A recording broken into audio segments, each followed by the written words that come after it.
Algebra के कुछ questions लेके आई हूँ, चलिए उनको देखते हैं। यहाँ पे हमारे पास क्वेश्चंस लिखा हुआ है x⁴ + 1/x⁴, ये हमारे दिया हुआ है 727, तो हमें निकालना है x + 1/x। जब हमारे पास ऐसे क्वेश्चन होते हैं जिनमें पावर ज़्यादा दी हुई होती है, उसको कम करके लिखना होता है, तो उसमें हम देखते हैं कि यहाँ पे हमारे पास जो नंबर दे रखा है, या तो हम उसमें 2 ऐड करें या हम उसमें 2 सब्ट्रैक्ट करें, तो हमारे पास एक परफेक्ट स्केल नंबर बन जाए। अगर हम यहाँ 2 ऐड करते हैं तो हमारे पास 729 आता है। 729 परफेक्ट स्केल नंबर है, हाँ है, लेकिन अगर हम 2 माइनस करते तो हमारा परफेक्ट स्केल नंबर नहीं आता। तो हमने देखा ये किसका परफेक्ट स्केल नंबर है, 27 का परफेक्ट स्केल है ये 729। तो ये ट्रिक होती है, यहाँ पे जो दे रखा था, यहाँ पे अगर 4 थी तो 4 का आधा करके लिखेंगे 2, x⁴ 2, x⁴ 2, जो परफेक्ट स्क्वायर नंबर आया था उसका जो स्क्वायर रूट था, इट मीन्स जो नंबर हमारे पास आता है जिसका स्क्वायर हमारा यहाँ पे बनता है, वो नंबर हम यहाँ पे लिखेंगे। अगर हम ये वाला जो साइन होता है वो हम इसके बेस पे लिखते हैं। अगर +2 करने का परफेक्ट स्क्वायर नंबर बना था तो हम प्लस लिखेंगे, अगर -2 करने का परफेक्ट स्क्वायर नंबर बनेगा तो हम -2 लिखेंगे। अब इससे आगे देखते हैं, यहाँ पे पावर 2 है, यहाँ पे पावर 1 है, तो हम 2 से 1 में कन्वर्ट करेंगे। ऐसे ही अब देखते हैं 27 में 2 जोड़ने पे 29, परफेक्ट स्क्वायर नहीं है, 2 कम किया, अगर 2 कम किया तो क्या बना 25। अब हमने देखा 2 कम करने पे क्या बन रहा था 25। अब हम देखेंगे पावर को हम आधा करके लिखेंगे। यहाँ पे जो साइन आता है वो किसके बेस पे आता है, जो हम ऐड और सब्ट्रैक्ट करते हैं। यहाँ पे हमारा माइनस हो रहा था तो -1/x, और यहाँ क्या आता है, जो परफेक्ट स्क्वायर नंबर बना था उसका स्क्वायर रूट, इसका स्क्वायर रूट 5। लेकिन हमारे पास क्वेश्चन में दे रखा था कि x + 1/x फाइंड आउट करो।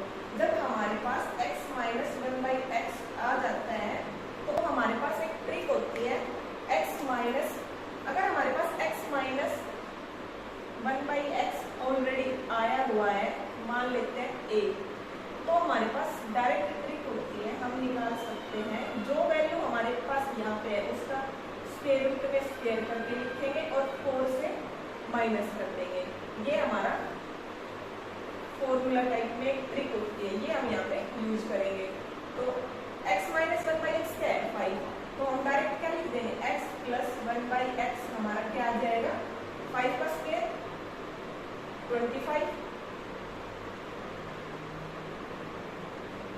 अगर यहाँ पे माइनस होता है तो हम यहाँ पे प्लस लिखते हैं, तो हम क्या लिखेंगे 25 + 4 और इसका स्क्वायर रूट, ये हमारा आ जाएगा 29 का स्क्वायर रूट, मतलब रूट 29। फ्रेंड्स, एक और क्वेश्चन देखते हैं जिसमें हमारे पास 2x + 1/3x = 6 दिया हुआ है। तो हमें क्या निकालना है, 8x³ + 1/27x³। अब हमें डायरेक्ट दिख रहा है, अगर 2x इसका क्यूब करते हैं तो हमारे पास क्या आता है 8x³, अगर 3x का क्यूब करते हैं तो हमारे पास क्या आता है 27x³। तो अब हम इसमें लेफ्ट साइड लेते हैं, मतलब दोनों साइड क्यूब करते हैं, तो हमारे पास क्या आएगा 2x + 1/3x का क्यूब = 6 का क्यूब।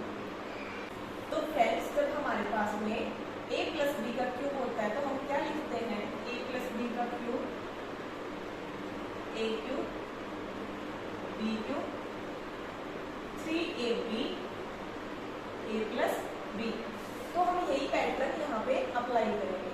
a³ मतलब 2x³ 8x³ 1/3x, b³ करेंगे तो 1 27x³। ये हो गया a³ b³ 3, a हमारे पास क्या है 2x, b हमारे पास क्या है 1/3x, a + b क्या है 2x + 1/3x, और इक्वल करके क्या लिखेंगे, 6 का क्यूब 216, 6 छंगा 36, 36 छंगा 216। तो अब हम यहाँ पे देखते हैं, ये चीज तो हमें फाइंड करनी ही है। यहाँ से x कैंसिल कर दिया, 3 से 3 कैंसिल कर दिया। अब हमने देखा हमें क्वेश्चन में क्या दिया हुआ था, 2x + 1/3x की वैल्यू 6, इसकी वैल्यू क्या दे रखी थी 6। तो 8x³ + 1/27x³, यहाँ पे प्लस 2 × 6 is 12 = 216। ये चीज इधर रखेंगे, 12 को उधर भेज देंगे। 8x³ 1/27x³, 216 से 12 घटा देंगे। जब इक्वल टू के उधर कुछ जाता है तो वो, अगर प्लस था तो माइनस, माइनस होता तो प्लस। यहाँ से हमारे पास क्या वैल्यू आ गई, यहाँ से हमने इसको सब्ट्रैक्ट करके लिखा तो 204। आइए फ्रेंड्स एक और क्वेश्चन देखते हैं। इस क्वेश्चन में हमारे को क्या दिया हुआ है, 4x + 1/x 12, और क्या निकालना है, x³ + 1/64x³। अब हम यहाँ पे देख रहे हैं, अगर डायरेक्ट इसकी क्यूब करते हैं तो यहाँ पे हमारे पास ऊपर आता है 64x³, लेकिन हमें आंसर में नीचे चाहिए। तो हमारे पास जब ऐसे क्वेश्चंस होंगे तो उनमें हम देखेंगे कि यहाँ पे इसका मल्टीप्लायर क्या है 1, तो यहाँ पे लिखेंगे 1, और जो ऊपर वाले टर्म उसका मल्टीप्लायर क्या है 4, तो उसको लिखेंगे नीचे। जो हमारा ये फैक्टर है इसको हम दोनों साइड मल्टीप्लाई कराएंगे। जब हम इस फैक्टर को दोनों साइड मल्टीप्लाई कराएंगे तो 4x + 1/x = 1/4 × 12। तो हम यहाँ पे देखते हैं, इसको अंदर भेजेंगे इसके साथ, फिर इसके साथ। तो 1/4 × 4x करेंगे तो हमारे पास क्या आएगा, x प्लस यहाँ पे किया तो 1/4x, इसकी वैल्यू हमारे पास क्या आ गई 3। तो हमें निकालना क्या है, यहाँ पे x³ + 1/64x³, तो यहाँ पे हम इसका कर देंगे क्यूब, x + 1/4x इसका क्यूब = 3 का क्यूब। यहाँ से हमने ये स्टेप कर दिया। तो हम देखते हैं a + b का whole cube, a³ + b³ + 3ab × a + b। आइए लिखते हैं, यहां से हम क्या लिखेंगे, a³ + b³ + 3 × a × b × a + b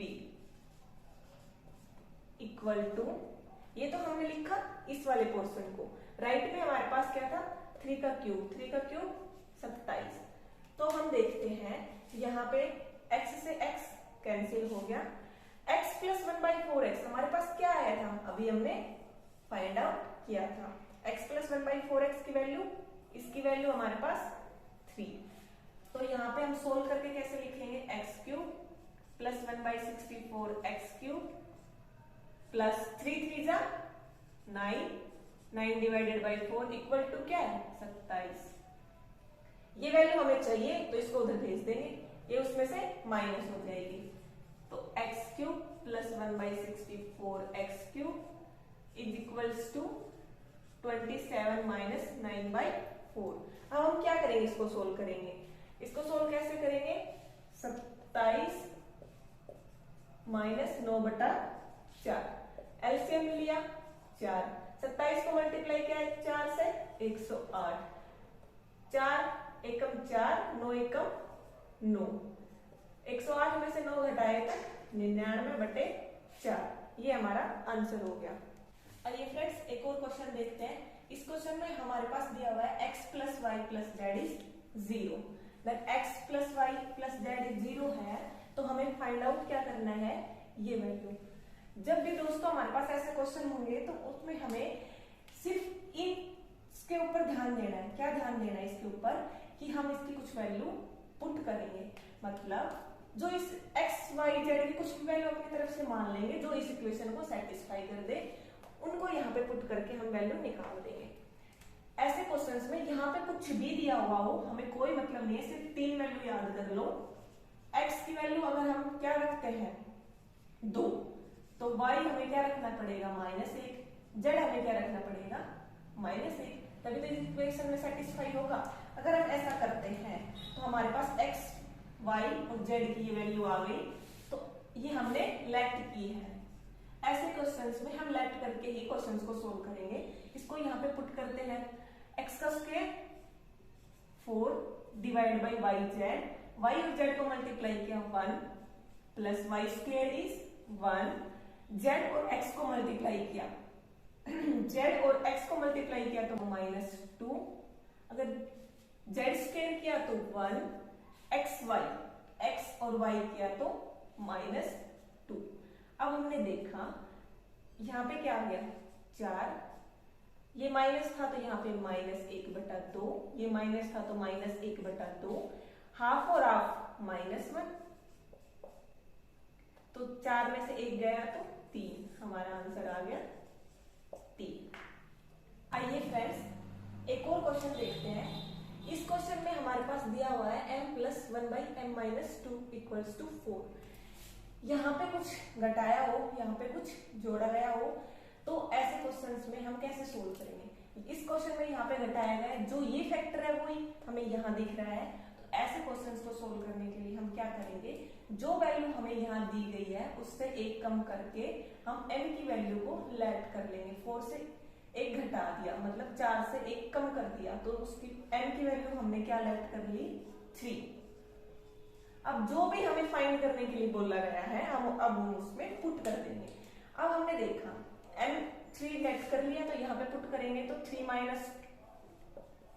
2 का स्क्वायर प्लस 1 डिवाइडेड बाई 3 - 2 का स्क्वायर, 3 - 2 का स्क्वायर 1 स्क्वायर इज 1, देन 1, 3 - 2 1 का स्क्वायर 1 + 1 इज 2।